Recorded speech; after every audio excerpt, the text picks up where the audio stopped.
So guys, welcome to sa YouTube channel ko.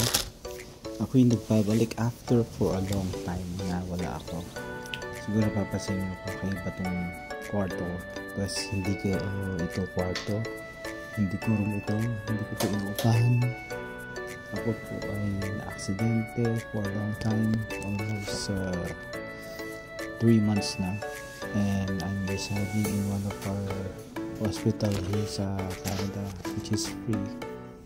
So ang nangyari po sa akin ay multiple fracture, which hindi inaasahan kapag nagdadrive ka.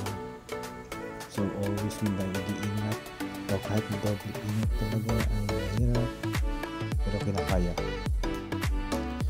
So one lesson learned: always check your equipment sa sasakyan.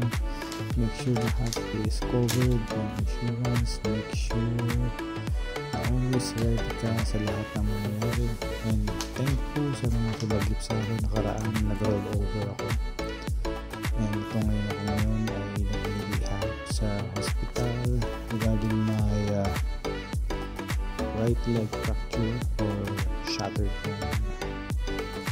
Hips broken, left arm is dislocated, nakaraan. Pero sa nakikita niyo sa video ngayon ay nagagawa ko na siya 80% or sorry 60% kasi hindi ko pa siya maingat na maayos.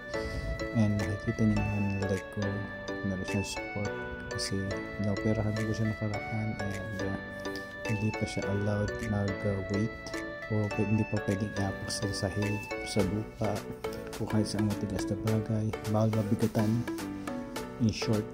Kaya meron siyang support na ganyan. So meron akong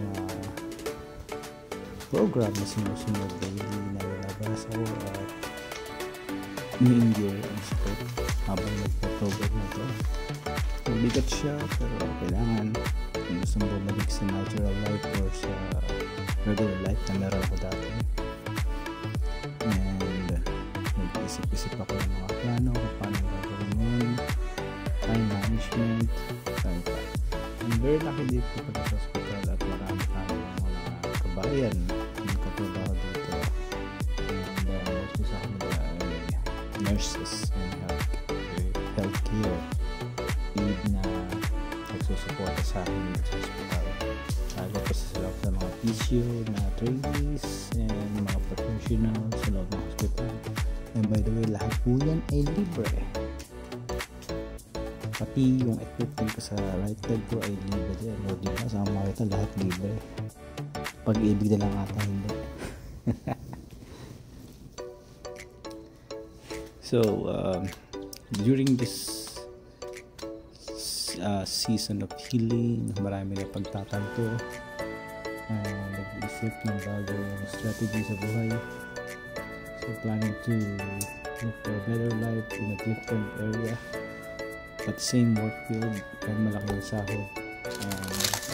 Kapag nagtagal pa ako dito, magiging tayo na ako sa higaan.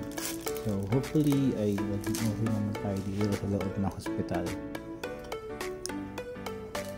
By the way, yung accident ko isang rollover vehicle and mahirap na ewan, pero kailangan kayanin dahil mahirap maging mapag-isa dito sa hospital lalo at walang makakabisita at mahirap mag-drive sa winter.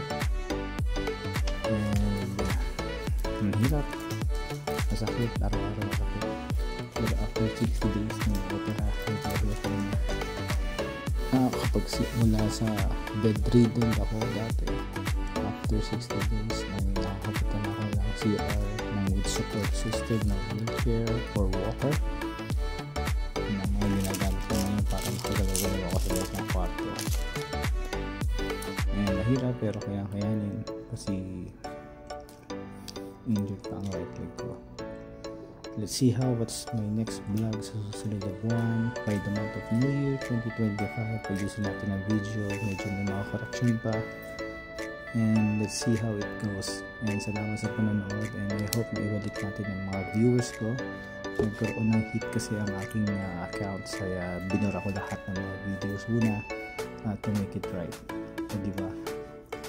So ito ay isang self-recording videos. And makita nyo naman, makilos ako, kalakad-lakad.